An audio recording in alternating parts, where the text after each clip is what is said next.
días, mi nombre es Marigenia Jaimes, estudiante de primer semestre de Pedagogía Infantil. Inicio mi día con energía y esencia vital.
Bueno, en esta actividad que nos dejó la tutora, me he dado cuenta que pues, debo mejorar mi motricidad, la forma de dibujar.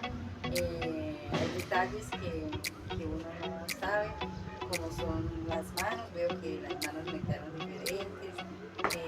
Pues hice todo lo posible por hacerlo mejor y espero en una próxima ocasión mejorarlo.